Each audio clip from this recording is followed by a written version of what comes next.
जय हिंद, जय भारत, जय श्री राम।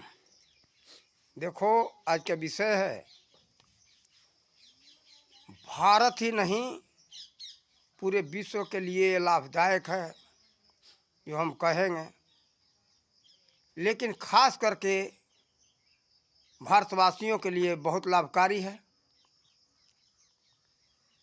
देखो, हम किसी पार्टी विशेष की बात नहीं करेंगे, राजनीतिक पार्टी के विषय में बात करते हैं। आज हम जो कहेंगे एक व्यक्ति विशेष का, वो लगेगा कि लोग ये राजनीति से संबंधित जुड़ा हुआ बात है, पार्टी विशेष से है, लेकिन किसी पार्टी विशेष से नहीं है, केवल व्यक्ति विशेष से है। देखो, कोई भी राजनीतिक पार्टी हो,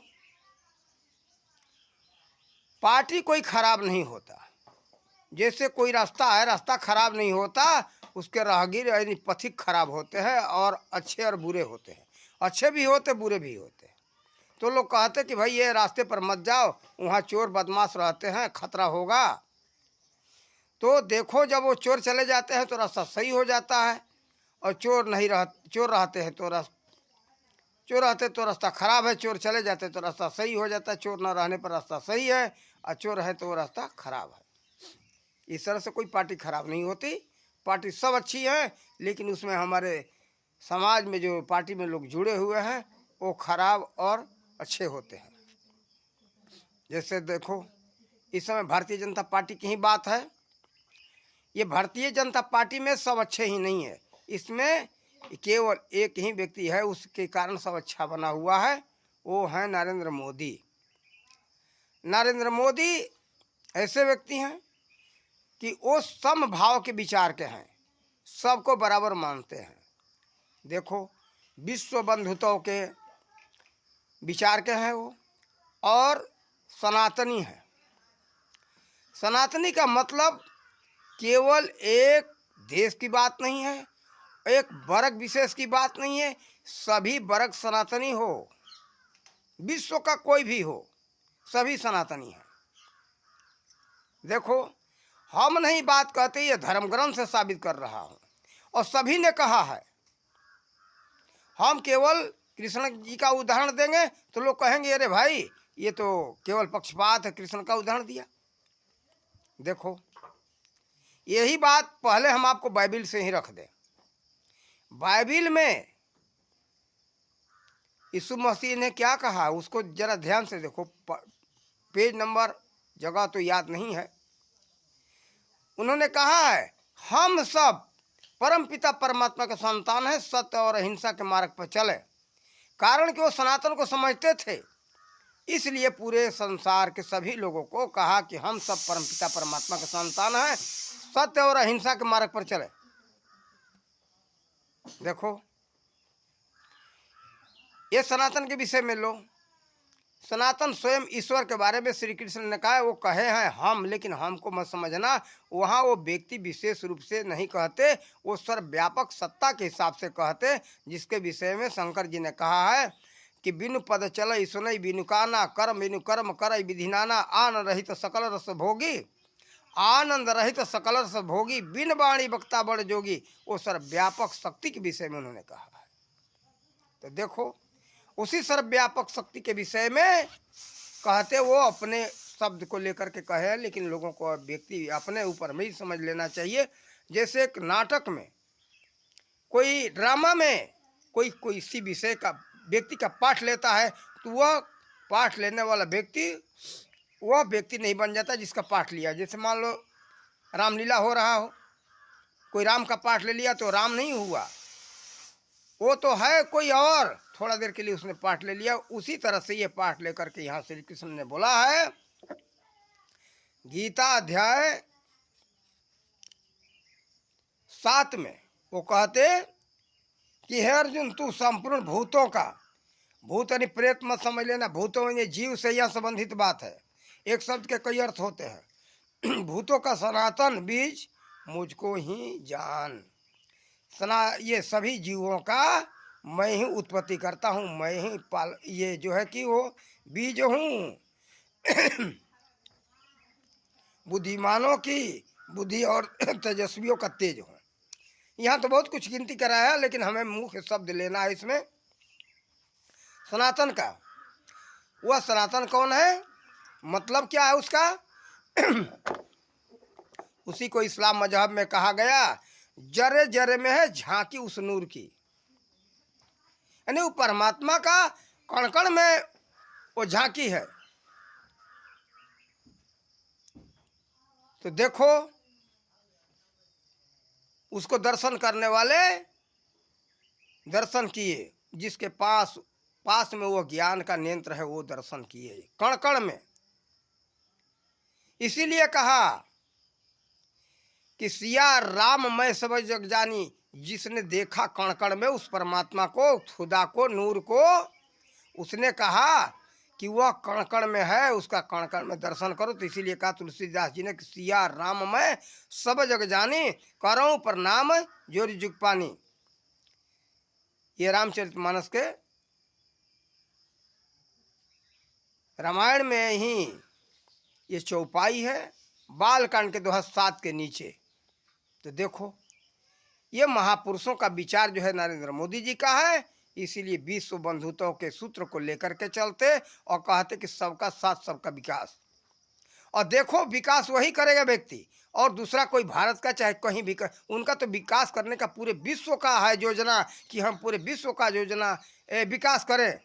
और विश्व के सभी बड़े बड़े राष्ट्रपति और प्रधानमंत्री उनके विचारों को मानते हैं और सम्मान देते हैं, इसीलिए ताकि उनका समदर्शी एक संत हैं।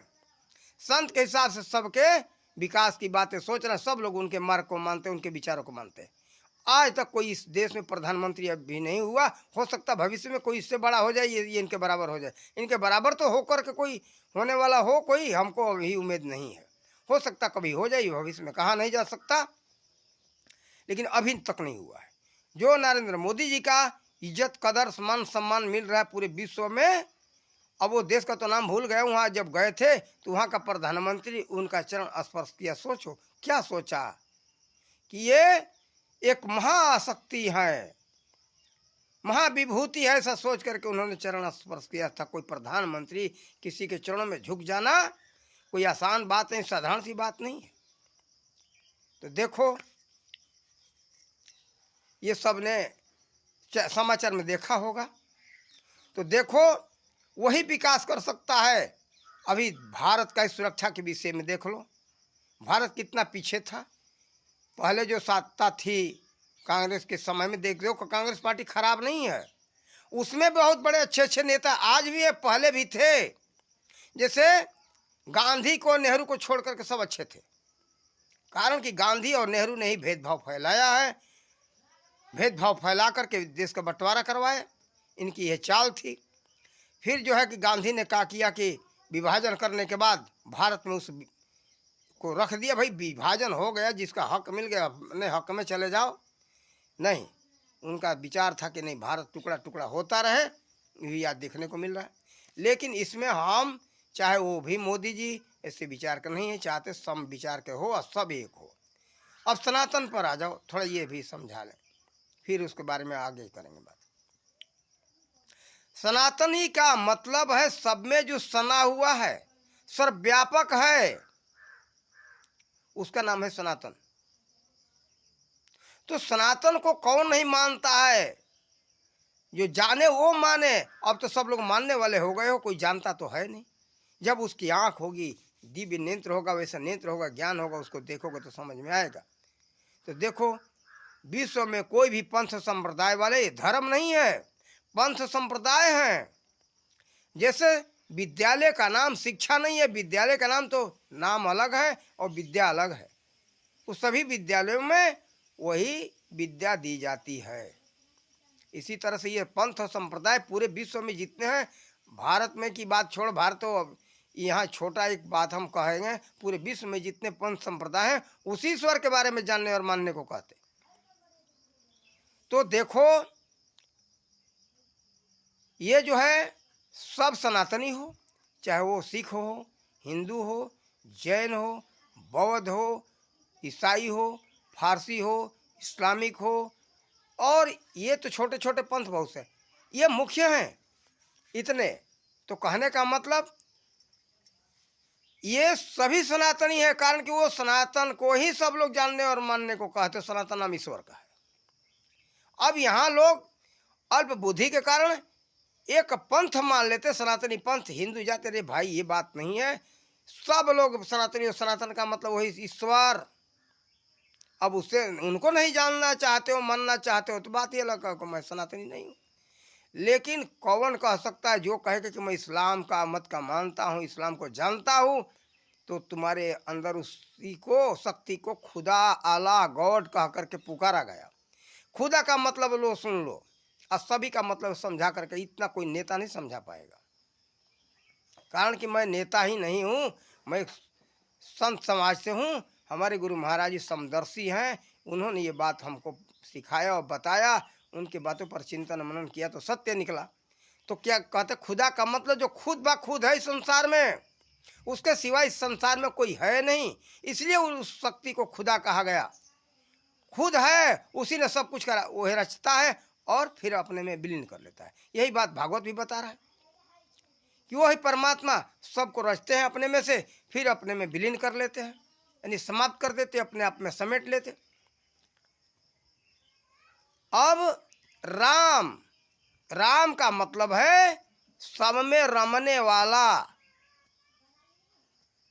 राम, इसीलिए शंकर जी ने कहा राम रामेति रामेति रामेति मनोरमे सहस्र नाम तातुल्यम राम नाम वर्णाने। देखो वह सब में रमा हुआ है, इसके लिए नाम है राम। राम केवल दशरथ नंदन पुत्र के, दशरथ के पुत्र पर मत चले जाओ। आज तो बहुत से राम है, हजारों लाखों राम है, क्या ये राम को ले रहे हो? नहीं, उस राम के विषय में कहा गया। भगवान, भग माने इंद्री, वान माने उसको संचालन करने वाला, वह शक्ति तुमको भी संचालन कर रहा है, वही राम है, वही खुदा है, वही अल्लाह है, गॉड है। गॉड माने सबका गाइड करने वाला। अल्लाह का मतलब सब में रहते हुए सबसे अलहदा, वो सब में है। जैसे देखो एक उदाहरण में, कमल के पत्ते में पानी डाल दो, पानी और पत्ता अलग हो जाएगा। टेढ़ा कर दोगे पानी गिर जाएगा, उसमें पत्ता, पानी का अंश नहीं रहेगा। ठीक इसी तरह से वो अल्लाह है। देखो अब ये लंबा बात होगा तो आप लोगों को समझ में आ गया होगा कि ये पूरा विश्व सनातनी है और सनातन को ही जानने और मानते हैं। कारण कि एक तत्वदर्शी संत के शिष्य हैं, वो संत हैं।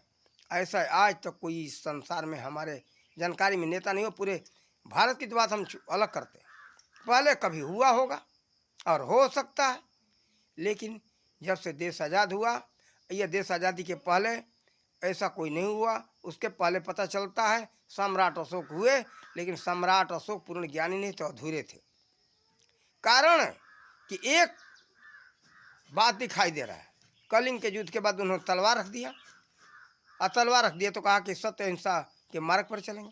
सत्य अहिंसा के मार्ग पर चलो, लेकिन कोई भी बात विषय अति का नहीं होना चाहिए। तो देखो वो जैसे हमारे ऊपर कोई हमला करता रहे, हम तलवार नहीं उठाएंगे, ये गलत बात है। पहले समझाओ, न माने तो तलवार तो उठाना ही पड़ेगा। इसी का हमारे विदेशी आक्रमणकारी न जाए लाभ उठाए, उनका केवल ध्येय था लूटो और राज करो, मारो इनको, काटो और राज करो। इसीलिए बार बार ये देश गुलाम होता रहा हजारों वर्षों से, और हमला होता रहा। उसके पहले किसी की ताकत नहीं थी भारत पर हमला करने का, लेकिन जब से ये सम्राट अशोक ने तलवार रख दिया और सभी लोग इसके बाद इस बात को समझे नहीं, स्वयं जो है सम्राट अशोक भी नहीं समझे होंगे, तभी उन्होंने इसका अर्थ नहीं समझाया कि भाई देखो जब ऐसा कोई आपत्ति आवे तो अंत में रक्षा करने के लिए हथियार उठाना ही पड़ेगा। श्री राम कोई अधर्मी नहीं थे, धर्मी थे, लेकिन अति हुआ अत्याचार का तो उनको बाण, धनुष बाण उठाना ही पड़ा। श्री कृष्ण जो कसम खा गए थे कि हम कोई हथियार नहीं उठाएंगे, अति हो गया तो उनको चक्र सुदर्शन उठाना ही पड़ा। अर्जुन के रुकने पर कहते कि अर्जुन हम नहीं रुकेंगे, भले मान प्रतिष्ठा मेरा चला जाए, लेकिन देश का रक्षा होना चाहिए। हमारे धर्म से, हमारे मान प्रतिष्ठा से हमने कसम खाया ना, हमारा मान प्रतिष्ठा भाड़ में जाए, पानी में चला जाए, कोई बात नहीं है, मिल जाए मिट्टी में, लेकिन देश का गौरव समाप्त नहीं होना चाहिए। हमारे पूर्वजों का मान सम्मान में दाग नहीं लगना चाहिए, इसलिए हमारा गौरव माने कुछ नहीं, श्री कृष्ण ने कहा है। तो देखो, इस बातों को हम सबको भी लेकर के चलना चाहिए। किसी भी विषय, देखो भोजन करते हो सीमा भर पर करते हो, अधिक नहीं करते हो, नहीं तो नुकसान करेगा, आपके शरीर को हानि करेगा, आपको लाभ देने के बजाय हानि पहुंचाएगा। आवाज और विकास के ऊपर यही व्यक्ति है कि जो हर तरह से विकास कर रहा है।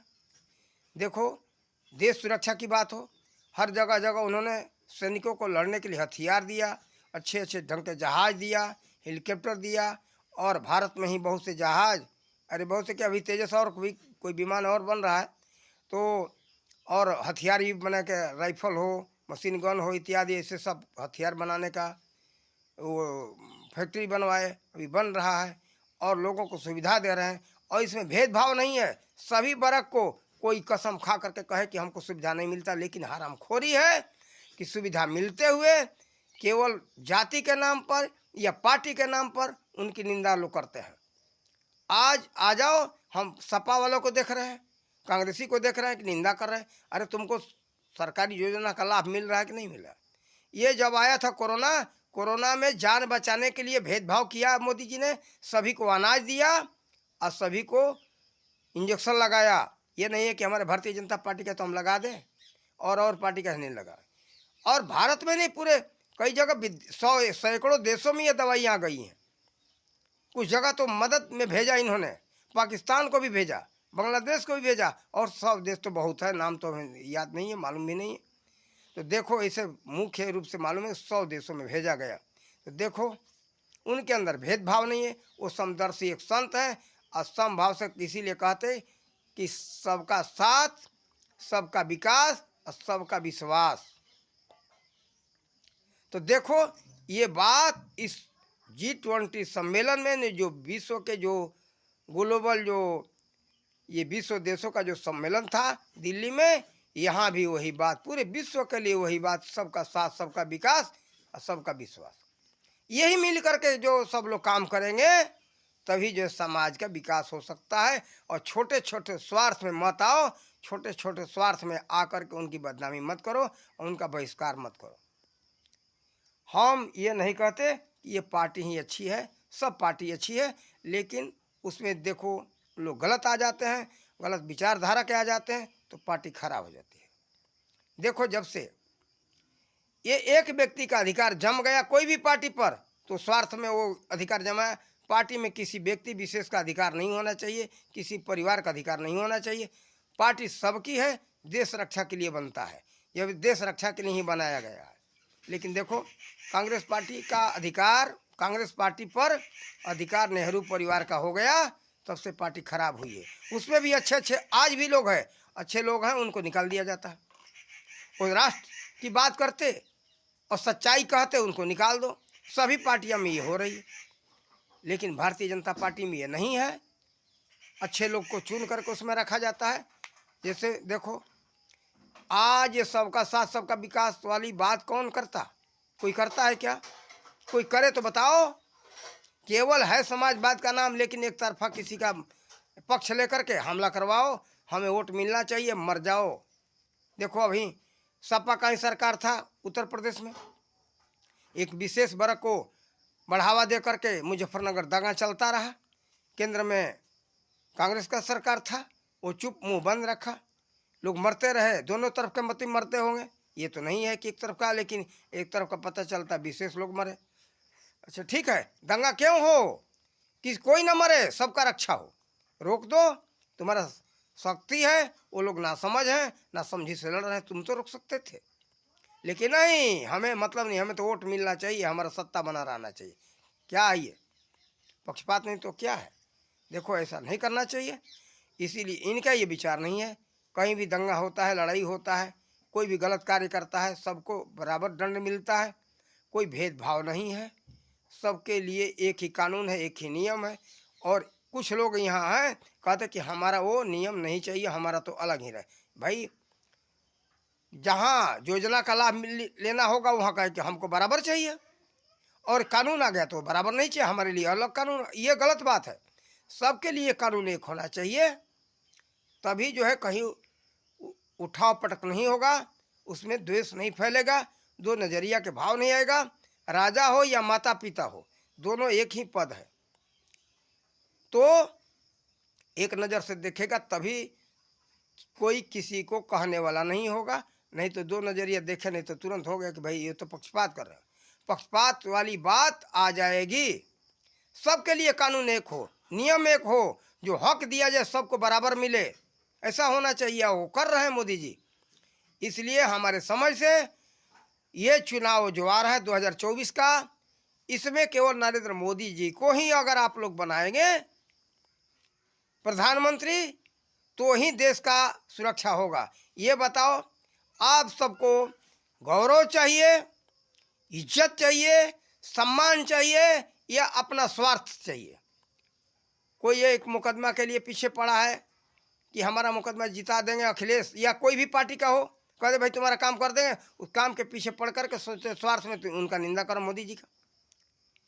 तो स्वार्थ से ऊपर उठो, अपना और सबका भला सोचो। अभी हमने देखा एक वीडियो अयोध्या का था, उसमें सीधा खुल्लम खुला कह रहा है कि अखिलेश का सत्ता यहाँ होना चाहिए। ठीक है, अखिलेश का सत्ता होना चाहिए। अखिलेश के समय में कितना लूटपाट था, चोर गुंडे कितने आगे थे, लेकिन अब है, अभी भी है, लेकिन कम है। गलत किया तुरंत दंड मिला। यही जो है मोदी जी का हाल है। देखो, बम धमाका कब कहाँ हो जाए कोई पता नहीं था, अब बम धमाका क्यों नहीं हो रहा है? कोई विचार बनाता है, और इतना खुफिया तंत्र इतना लागू है, खुफिया विभाग ये आगे हिम्मत बढ़ा करके ये लोग काम कर रहे हैं।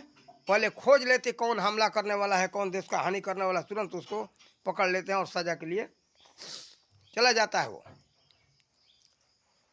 कई जगह पकड़े जाते, पहले भी पकड़े गए, अभी तत्काल देखो, अभी 4-5 आतंकवादियों के बारे में पता चला कि वो PhD किए हुए थे, बड़े शिक्षित थे, और वो लोग ऐसे देश के लिए हानि के लिए काम कर रहे थे। राम मंदिर पर जो है उनका था निशाना था कि उसको बर्बाद करो, और कई बड़े बड़े शहरों का ऐसा पता चला।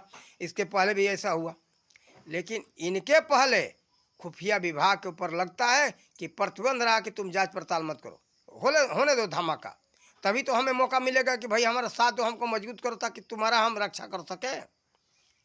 लेकिन देखो वो समय खत्म हो गया। सीमा पर भारत और पाकिस्तान के, ये चीन के सीमा पर जो हो रहा है सो हो रहा है, भारत के अंदर कहीं कुछ नहीं हो रहा है। नहीं तो पहले बसों में हम देखते थे सीट पर लिखा हुआ सामने कि भाई अपने सीट के नीचे देखो कहीं कुछ तो है तो नहीं, ये शंका वाली वस्तु, तुरंत ड्राइवर को कंडक्टर को सूचना दो। ट्रेन में नहीं, रेल में यही लिखा रहता था, हर जगह लिखा रहता भाई सावधान रहो सावधान रहो। अब कहीं लिखा नहीं मिलता, कोई बम धमाका होता नहीं, उतना कोई क्राइम होता नहीं, कारण कि खुफिया विभाग को छूट है, पूरा छूट है कि तुम अपना कार्य करो। अब यही छूट अभी याद आ गई, जब मोदी जी जैसे आए तैसे सेना को छूट दे दिए, पूछना नहीं है। अगर कोई भी हरकत देखो, कोई भी दुश्मन देखो, कोई भी देश का नुकसान करने वाला देखो, उसको तुरंत मार दो। ये नहीं कि हमसे पूछने की बात नहीं है। पहले था कि तुम मर रहे हो मर जाओ, लेकिन सेना किसी दुश्मन के ऊपर गोली नहीं चला सकता। भारतीय सेना पर इतना प्रतिबंध न था। यहाँ से पूछो तब जाएगा आदेश कि तुम गोली चलाओ। इसी का दिन था कि मनमोहन के समय में पाकिस्तान के सैनिक भारत के सैनिक का मस्तक काट करके लेके चले गए, कोई कुछ नहीं कर पाया, हाथ तो बंधा हुआ था बेचारे, करे तो क्या करे। आदेश नहीं गोली चलाने का, मर रहे हो मर जाओ, लेकिन तुम गोली नहीं चला सकते हो। देश जाए भाड़ में, लेकिन हमें उस देश से मित्रता चाहिए। फिर मनमोहन के पास खबर आया तो क्या कहते कि हम सोचेंगे। अरे वहाँ मस्तक कट रहा है, हमला हो रहा है देश के ऊपर, और कर सोचेंगे कि इतना ये कायरता और देश हानि की बात है। यही लोग हैं इसमें कि आतंकवादियों को मरने पर रोते हैं। तो अब तो बात नहीं है, हो रहा है होने दो, जो इसको रोना है रो, लेकिन देश का सुरक्षा होगा। अब ऐसा व्यक्ति आ गया है, उसके बाद से देश के अंदर ऐसी कोई खतरा नहीं हुआ कि हिम्मत ने देश के ऊपर कोई आंख उठा के देखे। चीन अब तक पता नहीं कितना अंदर चला गया। आज जो है मोदी जी को कहते कि लोग जो चीन का ज़मीन कब्जा करवा दिए। अपना तो देखो, स्काई चीन कहाँ का है? आज स्काई चीन का हिस्सा तो भारत का ही है, लेकर के अपना स्काई चीन बना लिया। क्या किया तुमने? इसलिए अपने ऊपर देखो कि हम क्या किए। केवल मोदी जी के ऊपर आवाज़ मत उठाते रहो, देखो अपना देखो, दूसरे ऊपर उंगली मत उठाओ। हम सब भारतवासियों से यही कहेंगे कि पहले उधर देखो, वो लोग क्या किए भारत के लिए, ये क्या कर रहे हैं। अगर मान सम्मान और देश का और अपना सुरक्षा चाहिए तो पक्षपात छोड़ो, जाति पक्ष हो या कोई भी पक्ष हो, पक्षपात मत करो, पार्टी पक्ष मत करो, कोई भी पक्ष मत लो। अपना स्वार्थ जब त्यागोगे तभी देश का रक्षा होगा, अपने मान सम्मान ऊंचा उठेगा। आज देखो भारत का गौरव कितना पूरे विश्व में फैला हुआ है। तो देखो आप सबको मान सम्मान चाहिए, भारत का गौरव ऊंचा होना चाहिए। हम तो देखते कि बहुत बनावटी बात करके भारत के नीचे दिखाया जा रहा है। कहाँ हुआ? कहीं हुआ है नीचे? अगर ऐसे ही देख लो, नज़र उठाकर समाचार में देखते रहो। मोदी जी सबको घूस दे करके, पैसा दे करके विदेशियों को ऐसा नहीं कर लिए कि हमारा मान सम्मान करो। ये तो लोग नकली बात करते, कहते कि नहीं उन्होंने सब कुछ पैसा के ऊपर। तुमने क्यों नहीं करवा लिया भाई? तुम्हारे हाथ में कौन जो है रस्सी बांध रखा था? क्यों नहीं ऊंचा किया पैसा दे करके? क्या तुम्हारे पास पैसे की कमी थी? लेकिन नहीं, इतना ऊंचा उठाने का शौक नहीं था, विचार नहीं था। भारत का नुकसान कराओ, भारत का नाम बदनाम करो, भिखारी बनाओ, लूटो और लुटाओ, खाओ और खिलाओ। कांग्रेस का सिद्धांत ये था। तो कांग्रेस का वर्चस्व एक व्यक्ति के परिवार का, गांधी परिवार के हाथ में है, इसलिए ऐसा दुर्गति हो रहा है।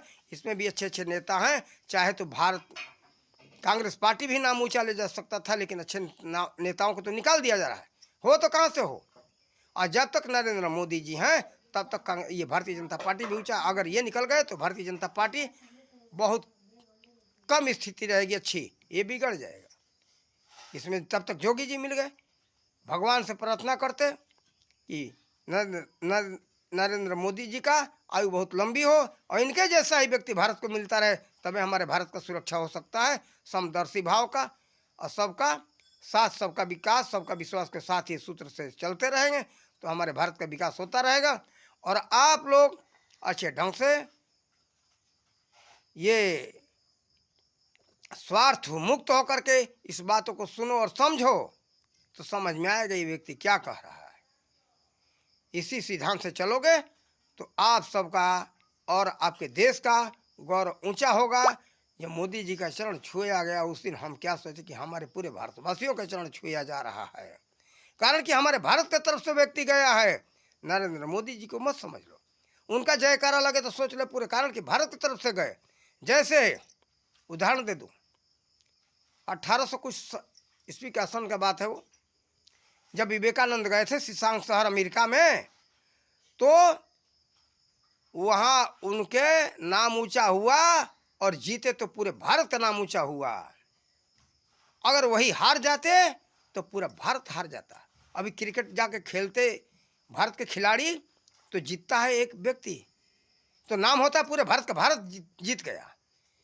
ये नहीं होता कि फलाना व्यक्ति जीत गया, नहीं, कारण कि भारत की तरफ से गया है। ये दिमाग से सोचो, स्वार्थीपन छोड़ो। छोटे छोटे स्वार्थ में कहते हो कि नहीं मोदी जी कर रहे हैं। मोदी जी अकेले गए हैं क्या? अपना भारत के प्रधानमंत्री ने, भारत का प्रधानमंत्री पूरे देशवासी ने मिलकर बनाया है। पूरे भारत का गौरव ऊंचा होता है। क्यों नीच बुद्धि एकदम बिल्कुल गंवार जो एक औरत होती है ना, अनपढ़, उसकी बुद्धि रख रहे हो? छोटे बच्चों की बुद्धि रख रहे हो? छोटे बच्चों की बुद्धि हम कहेंगे इसको। इस तरह की मानसिकता की केवल नरेंद्र मोदी का इज्जत हो रहा है। अरे हमारे देश का वो प्रधानमंत्री है, उसका पैर छुआ गया तो हम उस दिन समझ लिए कि पूरे देशवासियों का पैर छुआ जा रहा है। ये सोचो, भारत का प्रधानमंत्री है, केवल अपने घर का प्रधान वो मंत्री नहीं है, वो घर का मालिक नहीं है, पूरे देश का मालिक है। इसलिए हमारे मालिक का सम्मान हुआ तो हमारे पूरे देश का सम्मान हो गया। ये भाव रखना चाहिए। इन्हीं शब्दों के साथ अपने वाणी का विराम देते हैं और आगे इस विषय में अच्छे ढंग से और वीडियो बनाएंगे। इन्हीं शब्दों के साथ अपने वाणी का विराम देते। जय हिंद, जय भारत, जय श्री राम।